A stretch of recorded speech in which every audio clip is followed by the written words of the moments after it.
Suspense.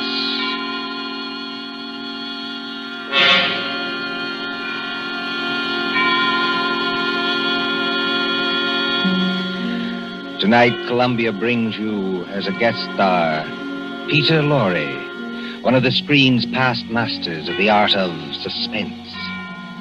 Suspense is compounded of mystery and intrigue and dangerous adventure. In this series are stories calculated to intrigue you, to stir your nerves, to offer you a precarious situation, and then withhold the solution until the last possible moment. Tonight, for instance, Mr. Lorre plays for us a doctor, a husband, with something dark and terrible on his mind. Was it murder? And if so, can this at last be the really perfect crime? We trust that while you are wondering, we shall keep you in suspense. For Suspense tonight, CBS presents Till Death Do Us Part by John Dixon Carr, starring Peter Lorre.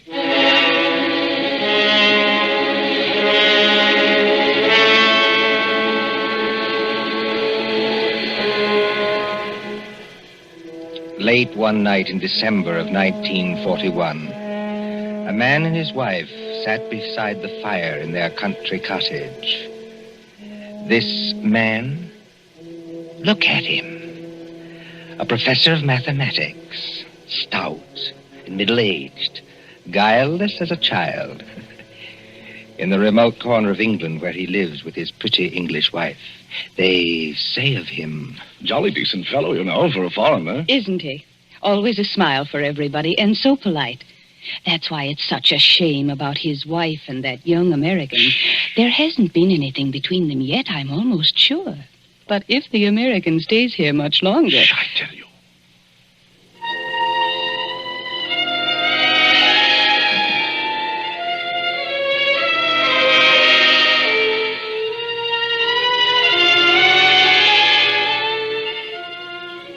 A happy man, this Professor Kraft. His cottage in the country is rather isolated. 3 miles from the nearest house. No electricity or central heating or telephone. And on December nights like this, a great wind comes rushing off the Sussex Downs. It rattles at the windows, growls in the chimney, and makes unsteady the oil lamp on the table.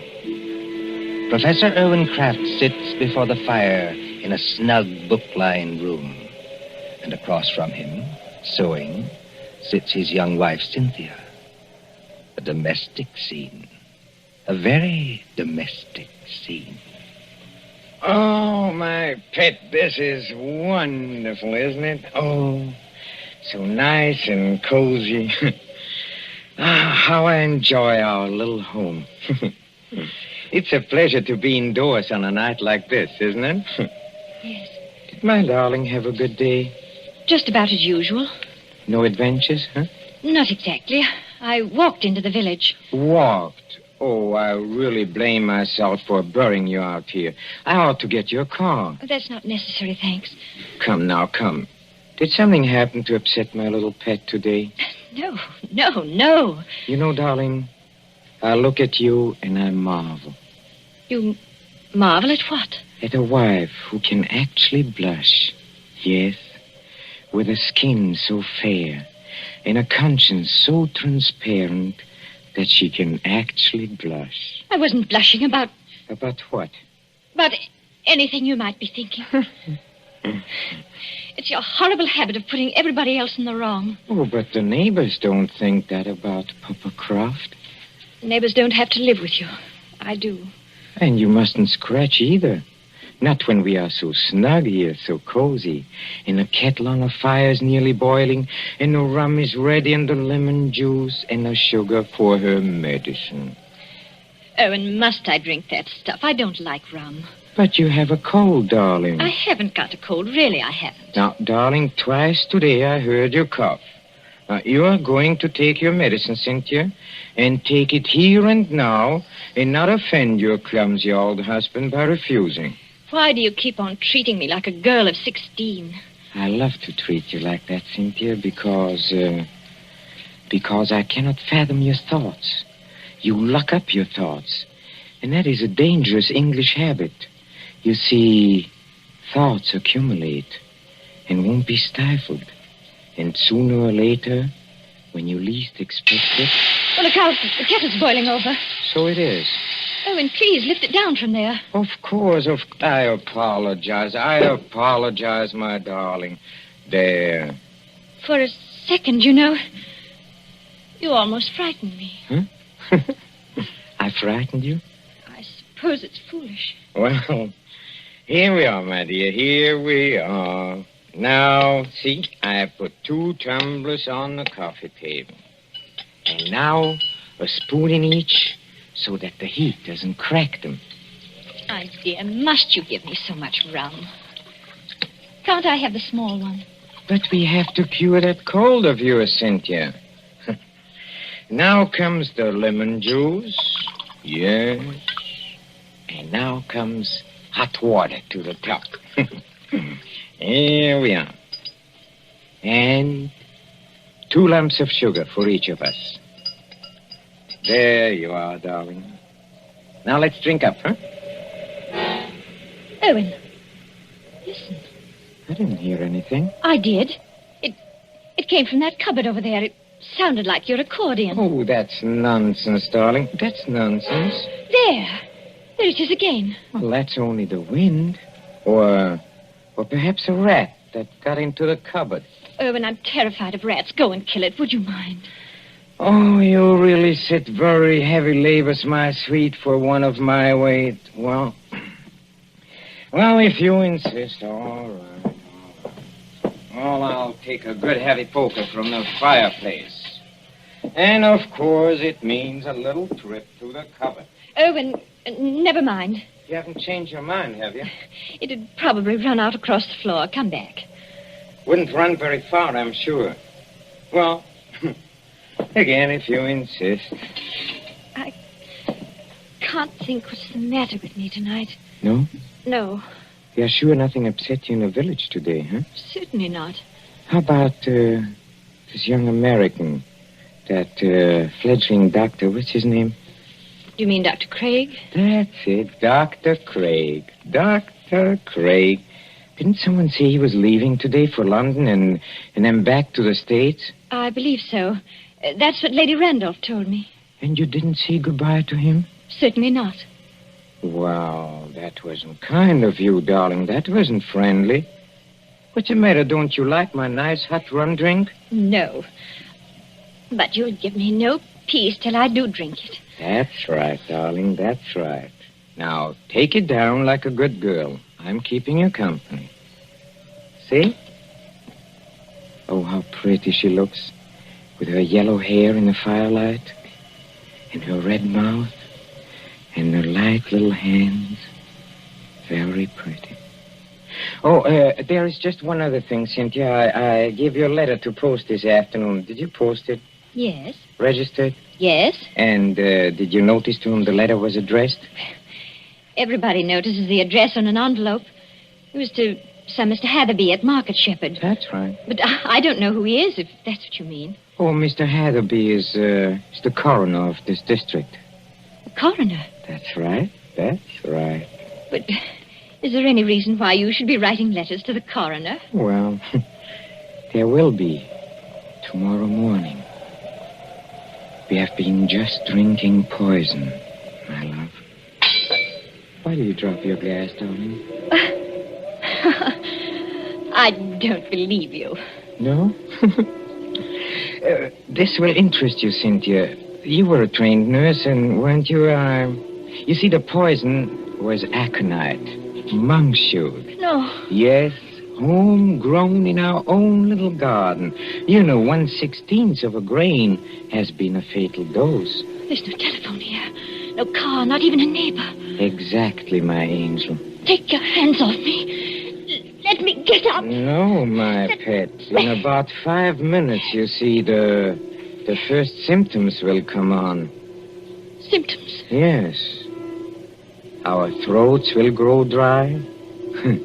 Our eyesight will turn dim. No. And presently we'll lose the use of our limbs. Well, there are convulsions before the end, I believe, but we won't feel them. Let me up. If you try to hit at me, Angel, you'll upset that lamp. And, well, if you upset the lamp, this cottage would go up like tinder. We don't want to burn to death, do we?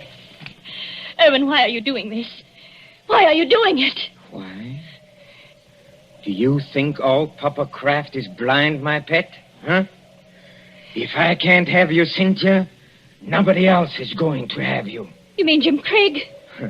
So it is Jim Craig. Oh, that was nothing. My tongue slipped. A cynic would say, my dear, that your foot slipped. Do you think I don't know what happened the other night at the schoolhouse? The schoolhouse? Yes, the Market Shepherd Schoolhouse. At Lady Randolph's little concert in aid of the war relief. Nothing happened. I swear it didn't. No? No. Oh, then it was coincidence, I suppose, that you and that Dr. Craig didn't arrive until the concert was nearly over. Yes. Yes, it was. We didn't go there together. No? We met in the little hall outside the auditorium. It was just as you were finishing your number on the accordion.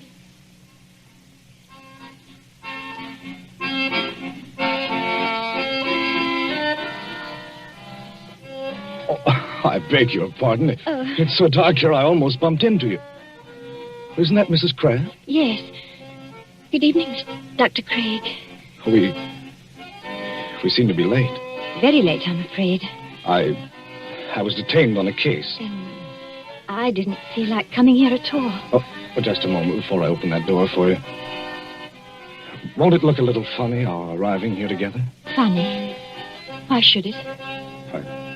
No reason at all, only... Cynthia, listen to me. Do you know, Dr. Craig, that's the first time you've ever called me by my first name. I did want to have a word with you, somehow. Of course, you've heard the news. What news? Well, on the radio for the past couple of days. Oh, we're too far out to get much news, and my husband isn't interested. He isn't interested. He isn't interested in anything but himself. I'd rather you didn't talk that way about my husband. Oh, I'm sorry. Would you push the door open a little? And in conclusion, Lady Randolph is saying something. I'm sure we've all enjoyed our friend Professor Croft's musical numbers on the accordion.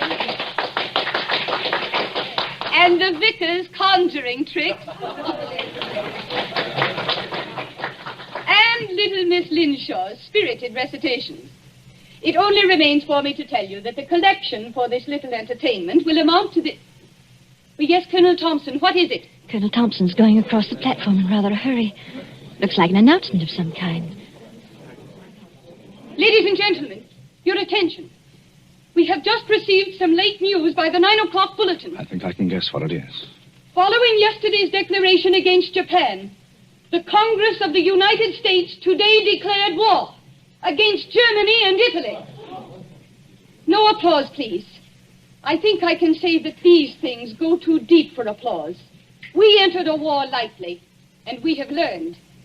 But before the vicar ends this meeting, I shall ask the orchestra to play us the song numbered 83 in the book.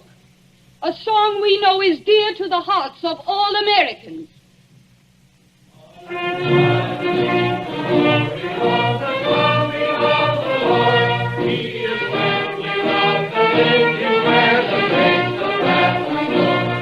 Close the door, Cynthia. Jim, this doesn't affect you. Naturally it does. You won't be leaving England. Probably in a very short time. They'll be needing doctors. But does a formal declaration of war make any difference? What does it mean to you? What does it mean? I can't explain it, Cynthia. It's all in that song. If they're going to need me, I'll go back. But can't you do just as much good here in England? I don't know. That depends on what the army says. And doesn't anything depend on what I say? We haven't got much time, Cynthia. That crowd will be out in a minute. Yes. And we won't admit it, will we? Admit what? Admit how we feel about each other. I haven't said... Nor I. I was only talking about what we were thinking. No, we won't admit it.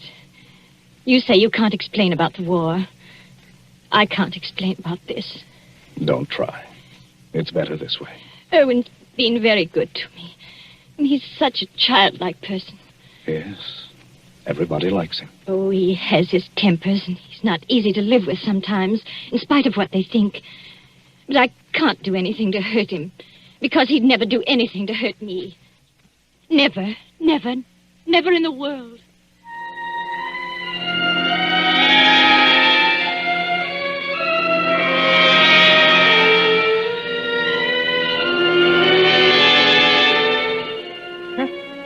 A very fair estimate of my character, too. That's exactly what I said about you. So you are in love with that fellow? I admit it now. Yes.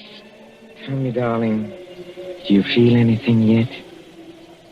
Feel anything? I mean, dryness, muscular contraction of the throat. Yes. Oh, I thought so. I won't die.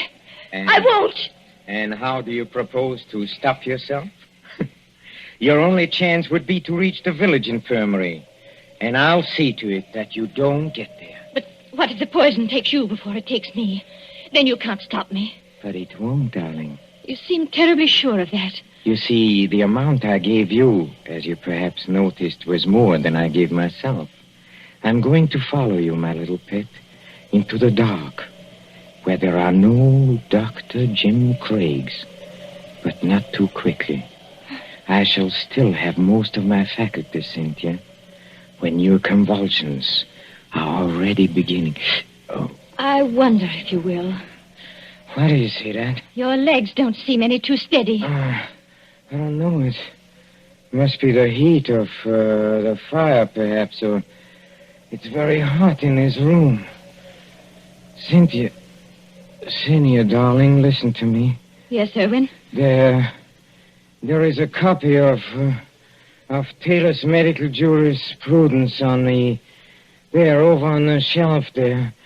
Please get it for me. I'm afraid you'll have to get it for yourself, my dear. That is, if you can. Oh, I'll get it. Mind the lamp, Erwin. We don't want the house afire, just as you said yourself. I'll mind the lamp. Listen to me. You know, some people's systems are intolerant to poisons.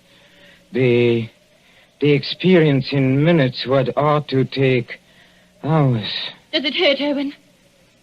Does it hurt? Yes. But you'll find out soon enough, my pet. Because you'll never make 3 miles to the village. Never. You think not? I know it. And just remember, I shall be waiting. Waiting?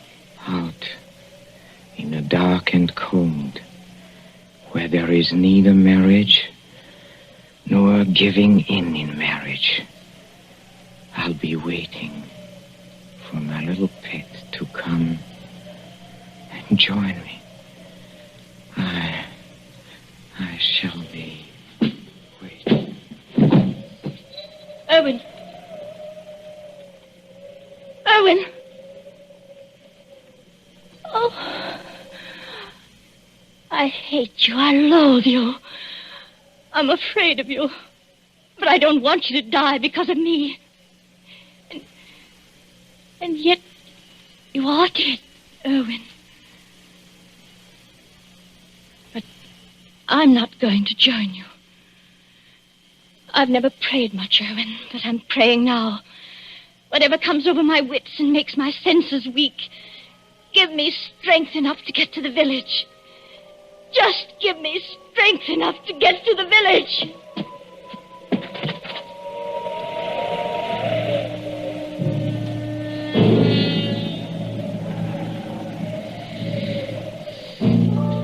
An empty room now, except for the motionless figure by the fire.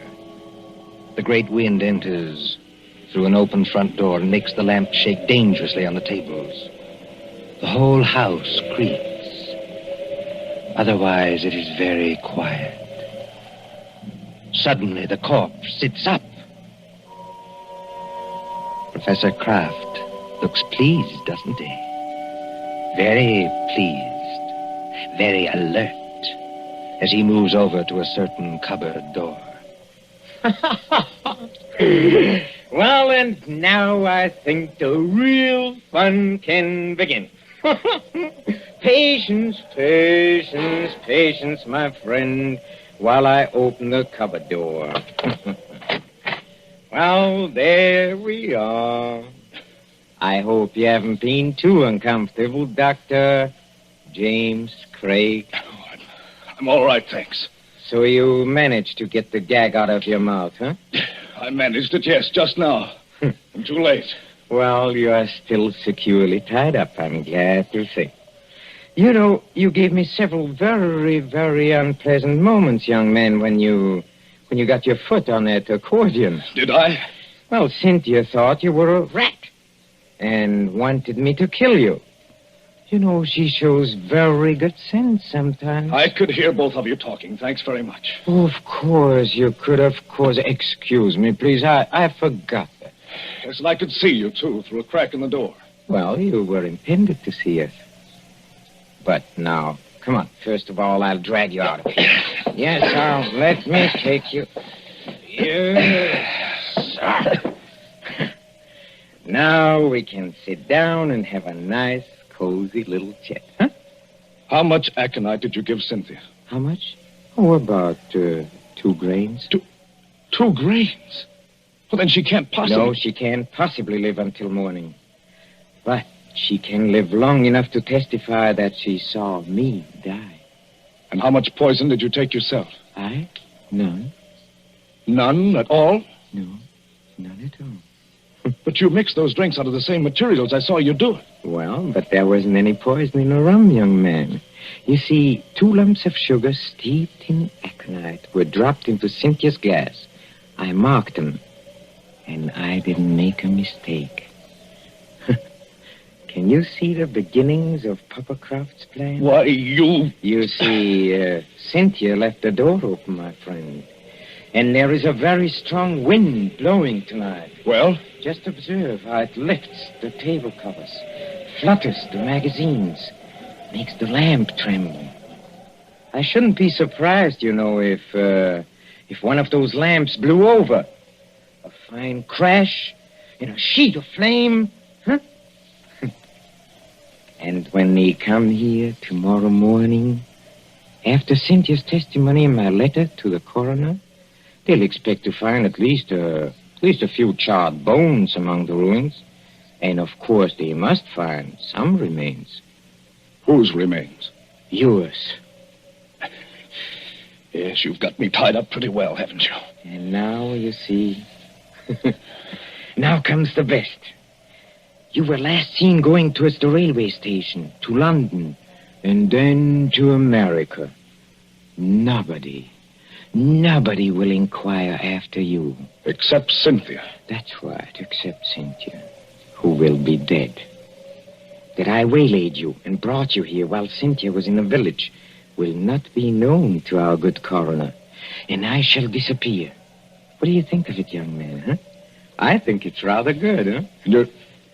You're going to let me burn to death? Yes, and I shall enjoy the necessity. By the way, too bad you missed my performance at Lady Randolph's concert. It was very nice. But, then I think you were otherwise occupied. You could call it that? Occupied, I think, in making love to my wife. You hurt my vanity, young man, and you are going to suffer for it. I never made love to your wife. No? No. But I don't suppose you could possibly believe that. Are you already begging for mercy? Now, come on. Are you begging for mercy? No, I think not. Dr. Craig, I don't like the way you're taking this. I really don't. Don't you? No. You ought to be afraid. All decent men should be afraid. And no man is heroic when he sees death coming.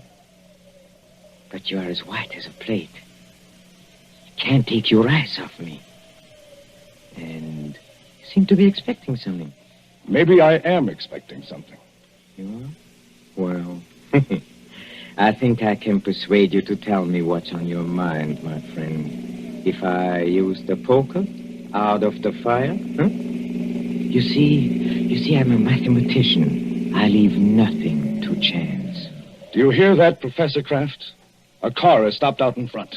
Well, they won't come in here. But of course they will. It's probably the home guard.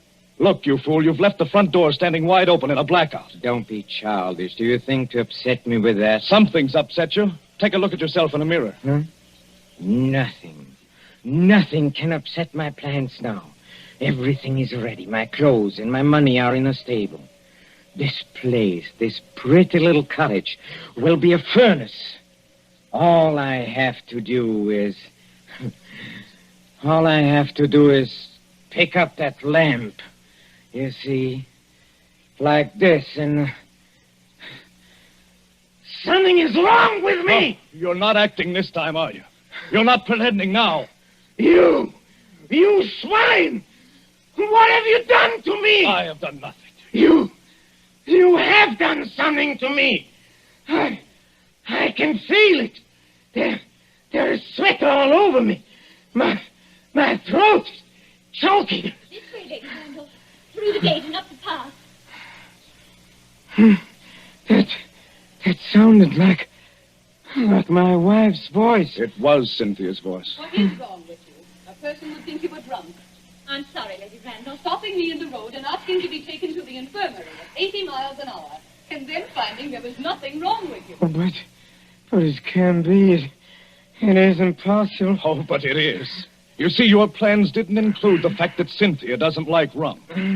Remember, you poured a very large drink for her and a small one for yourself. And you filled both glasses with hot water. Oh, remember when she got you to leave her, come over to this cupboard? Yes. She changed the glasses then. You're the one who swallowed the poison, 2 grains of aconite. No. Help me. Please. Help me. Nothing on earth can save you. Help me, please. In the name of pity, please. Please help me. Nothing on earth can save you. Please. No. You won't. Then I'll show you. I'll take you with me. I'll take everybody with me. Where are you going? I'll get that lamp. I'll take you with me. Why, look at you.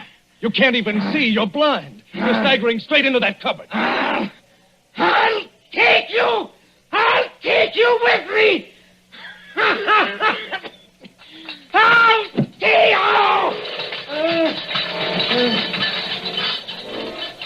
you. Jim, what are you doing here? Come in, Cynthia. Come in and take a look at the man who died twice.